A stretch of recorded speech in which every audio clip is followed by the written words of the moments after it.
त्याचबरोबर मी आणखीन असे उपक्रम राबवलेले आहेत की जापनीज भाषा घेतो आम्ही.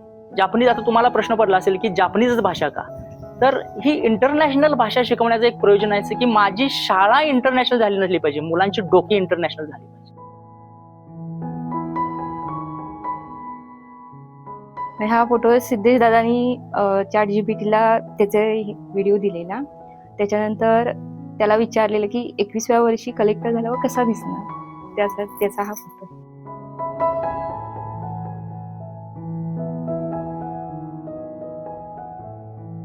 आम्हाला खूप बरं वाटतंय, कारण का आम्ही म्हणजे बघतोय आता जे आम्हाला शिक्षण भेटतंय आमच्या मुलांना, त्याच्यासाठी तर खूप फी भरावी लागते, पण आमच्या मुलांना मोफत भेटतंय आणि हे सरांचे आणि मॅडमचे खरंच उपकार आहेत आमच्यावरती.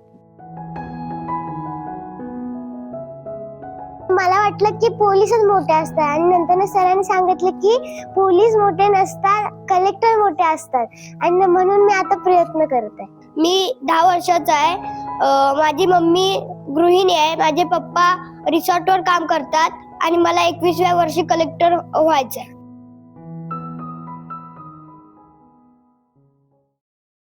पहाटेच्या अंधुक प्रकाशात सह्याद्रीच्या कुशीत बसलेल्या एका लहानशा वाडीत घराच्या भिंतीवर एक वाक्य ठळकपणे दिसतं.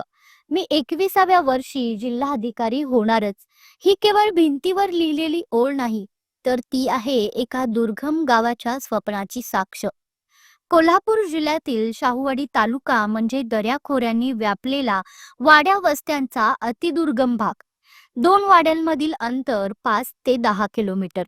अशा या दुर्गम परिसरातील चाळणवाडी गावात जेमतेम 35 घरं आणि 150 ते 200 लोकसंख्या. उदरनिर्वाहासाठी शेतीवाडी आणि पडेल ते काम करणारी माणसं.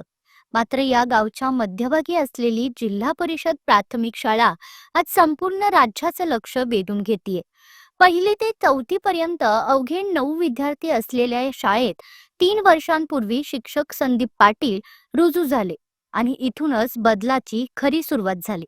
19 वर्षाचा अध्यापनाचा अनुभव असलेल्या पाटील यांनी ठरवलं, शाळा आंतरराष्ट्रीय करायची नाही, तर विद्यार्थ्यांना आंतरराष्ट्रीय बनवायचं आहे. याच संकल्पनेतून त्यांनी विद्यार्थ्यांमध्ये मोठी स्वप्न पेरायला सुरुवात केली. जिल्हाधिकारी होणं, स्पर्धा परीक्षांमध्ये यश मिळवणं, आत्मविश्वासानं जगासमोर उभं राहणं हे इथल्या मुलांचं बाळकडू बनलं. दुर्गम भागातील चाळणवाडी गावात मोजकीच कुटुंबे असून शिक्षणाचा अभाव जाणवतो. मात्र आज या गावातील भावी पिढी हातात टॅब घेऊन डिजिटल क्लासरूममध्ये आत्मविश्वासाने शिक्षण घेताना दिसते. हे दृश्य पाहून अल्पशिक्षित असलेले विद्यार्थ्यांचे आई वडील भारावून जातात. आम्ही शिक्षण घेऊ शकलो नाही, पण आमच्या मुलांनी घराच्या भिंतीवर लिहिलेलं मी 21व्या वर्षी जिल्हाधिकारी होणारच हे वाक्य पाहिलं की ऊर अभिमानाने भरून येतो, असं ते सांगतात. अभ्यासासाठी पहाटे 4:30 वाजता उठणारी ही मुलं शिक्षक संदीप पाटील आणि श्रुती पाटील यांच्या मार्गदर्शनामुळे उज्ज्वल भविष्याकडे वाटचाल करत असल्याची भावना कविता पवार आणि संध्या चांदे यांनी व्यक्त केली. माझे नाव संध्या रुपेश चांदे. माझ्या मुलगीचे नाव रिद्धी रुपेश चांदे. ती आता इयत्ता 3री मध्ये शिकत आहे. सर आणि मॅडम आल्यापासून त्यांच्या अभ्यासामध्ये खूप प्रगती झालेली आहे. रिद्धीला अभ्यासला बसायला पण सांगायला लागत नाही. ती स्वतः शाळेतून येते, स्वतः अभ्यासला बसते, सकाळी पण उठून स्वतः अभ्यास करते. प्रज्ञाशोध परीक्षेला सरांनी तिला पहिल्यांदाच बसवली. ती पहिलीमध्ये तिनं तालुक्यात पहिली बसली ती. त्यावेळेला आम्हाला खूप आनंद झाला होता. तालुक्यात पहिल्यांदा बसली तेव्हा, म्हणजे स्पर्धा परीक्षा आम्हाला काय माहितीच नव्हत्या, त्यामुळे पहिल्यांदा तिला खूप आनंद झालेला. आणि त्याच्यानंतर 2रीमध्ये सरांनी पहिलीत तिनं गुण जास्त हे केल्यामुळे सरांनी परत तिला दुसऱ्या मंथन परीक्षेला आणि प्रज्ञाशोध परीक्षेला बसवली होती. मग मंथन मध्ये तिला राज्यात 7वी बसली आणि कोल्हापूर जिल्ह्यामध्ये 2री आली. इचलकरंजीला तिचा सत्कार होता, त्यावेळेला सर आम्हाला घेऊन गेले होते. आणि सर आणि मॅडम आल्यामुळे आम्हाला म्हणजे असं कुठल्या गोष्टीची आतापर्यंत सरांनी कमतरता करू दिलेली नाही. वही, पेन, पुस्तक सगळं सरांनी आपल्या खर्चातून सर आणतात. आम्हाला कुठल्याच गोष्टीची हे नाही, म्हणजे आम्ही खर्चच केलेला नाही. आम्हाला टेन्शनच नाही कसलं, दप्तर म्हणा, वही, पेन, पुस्तक काय सुद्धा नाही. तिची इच्छा आता म्हणजे ती म्हणते मी कलेक्टर होणार, पण आम्ही तसा प्रयत्न करील तिला शिक्षण देण्याचा. आमची परिस्थिती तशी नाही आहे, म्हणजे अशी थोडी हेच आहे आमची परिस्थिती. घरात अभ्यास ती म्हणजे वेळेवर तिला सांगायला सुद्धा लागत नाही अभ्यास करायला. ती एवढा अभ्यास करते की ती झोपेत पण बोट मोजते. तो सरांना मी व्हिडिओ पाठवला होता झोपेत बोट मोजताना. वहीत होय, तिने वहीत लिहून ठेवले. मी तिला म्हणजे एक वाक्य लिहून दिलं होतं, आई बाप कष्ट करतात याची जाण तुला असू दे, भविष्यात तुझ्यामुळे चांगले दिवस दोघांनाही दिसू दे, असं तिने लिहून ठेवलं वहीमध्ये. ती बोलली मी सरांना पण दाखवणार, पण अजूनपर्यंत काय दाखवलं का नाही मला माहिती नाही, पण ती बोलली दाखवणार म्हणून. आणि ती बोलून पण दाखवणार होती. ज्या वेळेला ते सिद्धेश दादा आले होते ना, त्यावेळेला बोलून दाखवणार होती. मग तिने लक्षात नसणार बहुतेक, त्यामुळे दाखवलं नाही बोलून. हा बोलतेत त्यांच्यामुळे आता आमचं नाव आम्हाला यायला लागलंय. ती बोलते त्याच्यामुळं आम्हाला पण जपनीज नाव आमचं यायला लागलंय. माझे नाव कविता कृष्णा पवार. माझ्या मुलग्याचे नाव तन्मय कृष्णा पवार. त्याचं स्वप्न आहे की 21व्या वर्षी कलेक्टर व्हायचं. त्यासाठी त्याचे प्रयत्नही चालू आहेत. सकाळी लवकर 4:30 वाजता उठून 6:30-7 पर्यंत अभ्यास करणे, त्याच्यानंतर शाळेची तयारी करणे, 10 वाजेपर्यंत शाळेत जाणे, शाळेतनं आल्यावर जसं सरांनी आणि मॅडमनी वेळापत्रक दिलंय त्यानुसार अभ्यास करणे. म्हणजे त्याची मेहनत म्हणजे प्रयत्न तर चालू आहेत आणि असं वाटते की त्याची स्वप्न पूर्ण व्हावं. खूपच चांगले आहेत सरांचे आणि मॅडमचे. इतके छान प्रयत्न आहेत ना, असे कुणाचेच नाहीत असं मला तर वाटतं. आणि सरांची आणि म्हणजे मुलांसाठी तर खूप म्हणजे खूप मेहनत करतात, असं कोणच करू शकत नाही. जसं आम्हाला होईल तसं करणार. सरांचे आणि मॅडमचे प्रयत्न आहे की त्याला नवोदयला प्रवेश मिळवून द्यायचा. ते नाही झालं मग आमच्या नशिबाने बघू, जसं होईल तसं देणार. पण आमचे प्रयत्न आहेत तर त्यांनी नवोदयमध्ये प्रवेश. हा फोटो सिद्धेश दादांनी ChatGPTला त्याचे व्हिडिओ दिलेला. त्याच्यानंतर त्याला विचारलेलं की 21व्या वर्षी कलेक्टर झाल्यावर कसा दिसणार, त्याचा हा फोटो आहे. त्याचं कसं आहे माहितीये, एकदा सरांनी त्याला वेळापत्रक दिले ना त्यानुसार तो अभ्यास करतो. खेळाच्या टायमिंगला खेळणार, असं आहे. जसं नाही जसं म्हणजे गणितच्या विषयाला वेगळा वेळ, बुद्धिमत्तेच्या, इंग्रजीच्या, असं त्यांचं वेळापत्रकच सरांनी बनवून दिलंय. सकाळी उठल्यापासून तर झोपेपर्यंत त्यानुसार त्यांचा अभ्यासाचा प्रयत्न चालू आहे. आम्हाला खूप बरं वाटतंय, कारण का आम्ही म्हणजे बघतोय आता जे आम्हाला शिक्षण भेटतंय आमच्या मुलांना, त्याच्यासाठी तर खूप फी भरावी लागते, पण आमच्या मुलांना मोफत भेटतंय. आणि हे सरांचे आणि मॅडमचे खरंच उपकार आहेत आमच्यावरती. Digital classroom, LED screen, internet tab, समाजातील होतकरू व्यक्ती, सामाजिक संस्था आणि दानशूर हातांच्या मदतीनं शाळेला आधुनिक स्वरूप मिळालं. त्यातच जपानमध्ये कार्यरत असलेल्या मालविका वैद्य यांनी दर रविवारी ऑनलाईन माध्यमातून विद्यार्थ्यांना जपानी भाषेचं मार्गदर्शन सुरू केलं. आज या शाळेतील 100% विद्यार्थी जपानी भाषा शिकत आहेत आणि फडाफडा इंग्रजी देखील बोलत आहेत. LED स्क्रीन, इंटरनेट सुविधा अशा आधुनिक साधनांमुळे शाळेचं स्वरूप पालटलं. मूळच्या पुण्यातील आणि सध्या नोकरीनिमित्त जपानमध्ये असलेल्या मालविका वैद्य यांनी 2 वर्षांपूर्वी विद्यार्थ्यांची गुणवत्ता पाहून या शाळेला भेट दिली होती. दुर्गम भागातील मुलांचा शिक्षणाप्रती असलेला ओढा पाहून त्या भारावून गेल्या आणि त्यानंतर दर रविवारी जपानमधून ऑनलाईन क्लासरूमद्वारे विद्यार्थ्यांना मार्गदर्शन करू लागल्या. याचा परिणाम असा की आज या शाळेतील 100% विद्यार्थी जपानी भाषा आत्मविश्वासाने बोलू लागले.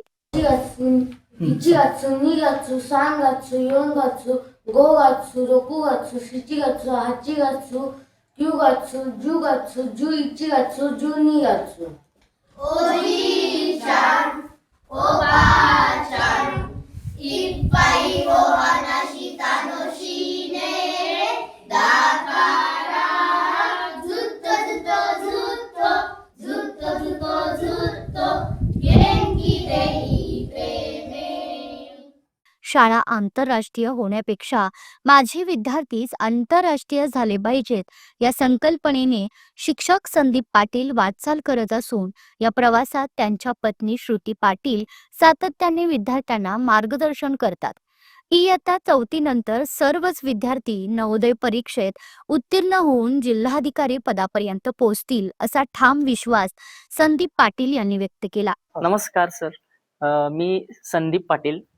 मी ह्या शाळेमध्ये विद्या मंदिर चाळणवाडी या शाळेमध्ये गेले 2.5 वर्ष इथं सेवा करतोय.